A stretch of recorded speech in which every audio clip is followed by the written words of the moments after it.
Abdullah Jamshedpuri channel, like, comment, share, and subscribe. اور آج کا یہودی بھی مسلمانوں بچوں پر آگ پھینک رہا ہے. فلسطین کی زمین پر شام کو جلا کے رکھ دیا ہے, عراق کو تباہ کر کے رکھ دیا ہے, افغانستان کو برباد کر کے رکھا ہے, اور کشمیر کے مسلمانوں پر مشرکوں نے آگ برسا کے کتنوں کو ذبح کر دیا ہے, جلا کر خاک کر دیا ہے. میرے عزیزو, یہ امت کے ساتھ کیا ہو رہا ہے؟ یہ اس امت کے ساتھ کیا ہو رہا ہے؟ اس کا جرم جہاں مسلمانوں کے یہ حکمران ہیں جو سوکھی لکڑیوں کی طرح ہیں, سوکھی لکڑیوں کی طرح ہیں, جن میں ایمان, غیرت اور مسلمانوں کے لیے کوئی دل سینے میں وہ دل ہی نہیں ہے, وہاں دوسری طرف ہم مسلمانوں کا قصور بھی ہے. ہم نے بھی سیاسی جتھوں کو تو مضبوط کیا, اپنی برادریوں کو تو مضبوط کیا, اپنے فرقوں کو تو مضبوط کیا, رنگ نسل کے اور ملکوں کے بت تو کھڑے کیے, لیکن اسلامی رشتے کو مضبوط نہیں کیا.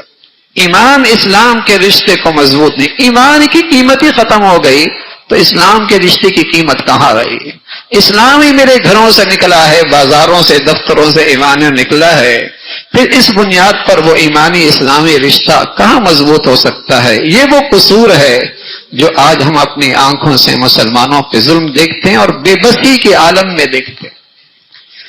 معصوم دنیا نہیں بولے گی. دنیا کیوں بولے گی جب ہم خود ہی نہیں بول رہے؟ کون ہمارے حق میں کھڑا ہوگا؟ اور آج کوئی کفر کر کرندہ مر جائے ساری دنیا کھڑی ہو جاتی. دہشت گردی ہو گئی, اور اتنے بڑے دہشت گرد ہیں. رمضان کی مقدس گھڑیوں میں غزہ کی بٹی خون و خون ہے, مسجد اقصی پر خون و خون ہے, لیکن مسلمان ہے.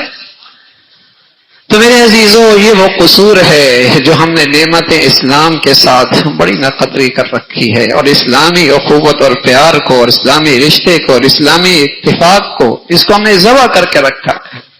تو اس وقت کے یہودیوں نے بھی, یہودی بادشاہ نے بھی مسلمانوں کو آگ کے خندقوں میں جلا کر خاک کر دیا, راکھ کر دیا. لیکن اللہ کہہ رہا یہ تو میرے پیارے بندے ہیں, لیکن میں بھی بڑی قدرت رکھنے والا ہوں, اور ان کے عذاب میں اللہ کی پکڑ بھی بڑی سخت ہے. ان بطش ربک لشدید, اس کی پکڑ بھی بڑی سخت ہے. پھر سورہ اعلیٰ کی اللہ کی بڑائی, اللہ کی تصویر, اس کا تذکرہ فرمایا اور بتایا دیکھو تمہاری بنیادی مرض کیا ہے, بنیادی مرض کیا ہے جس سے تم بزدل ہو گئے ہو, کمزور ہو گئے ہو, 1.5 ارب ہونے کے باوجود بھی تم بے جان ہو گئے ہو. فرمایا اس کی وجہ ایک ہے, والآخرت, وجہ یہ ہے بل تؤثرون الحیات الدنیا, تمہارے دلوں میں دنیا کی محبت رچ بس گئی, تمہارے دلوں میں رچ بس گئی ہے. اللہ کے نبی فرمانے لگے ایک وقت ایسا آئے گا کفر تم پہ ایسے نوچنے کے لیے دوڑے گا جیسے بھوکے دسترخوان پہ دوڑتے ہیں. صحابہ نے عرض کیا رسول اللہ تعداد تھوڑی ہوگی؟ فرمانی بڑی تعداد ہوگی, تعداد بہت بڑی ہوگی, لیکن ہوگا کیا؟ تمہارے اندر ایک بزدلی آ جائے گی, اور وجہ کیا ہوگی؟ حب الدنیا و کراہیت الموت, تمہارے دلوں میں دنیا کی محبت گھر کر جائے گی, اور تمہیں موت سے ڈر لگے گا, موت سے ڈر لگے گا. خالد بن ولید فرمایا کرتے تھے ان مردہ جانوں سے ہمارا کیا مقابلہ, جیسے یہ شراب سے محبت کرتے ہیں ہم ایسی ہی جام شہادت سے محبت کرتے ہیں, ہم موت سے ایسی پیار کرتے ہیں, یہ ہم سے کیا لڑیں گے, یہ ہم سے کیا لڑیں گے. یہ ہے مسلمانوں کی بزدلی اور کمزوری کہ مسلمان دنیا میں رہنا چاہتا ہے, دنیا کا رہنا چاہتا. اس لیے تو خوف زدہ ہے. کافر کا خوف زدہ ہونا تو سمجھ میں آتا ہے, مسلمان کا خوف زدہ کہاں سمجھ میں آتا؟ مسلمان کیوں خوف زدہ ہے؟ دنیا کی محبت رچ بس گئی ہے. اللہ نے یہ مرض کی تشخیص فرمائی ہے, بل تؤثرون الحیات الدنیا, دنیا تمہاری نظر میں بڑی چیز ہے.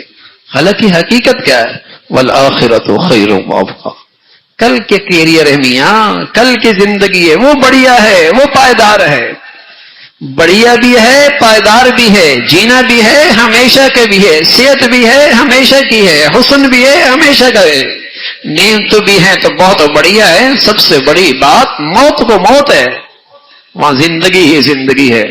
والآخرۃ خیر وابقا، یہ وہ مضمون ہے جو اللہ نے سارے آسمانی صحیفوں کے اندر پیش کیا ہے، بیان کیا ہے.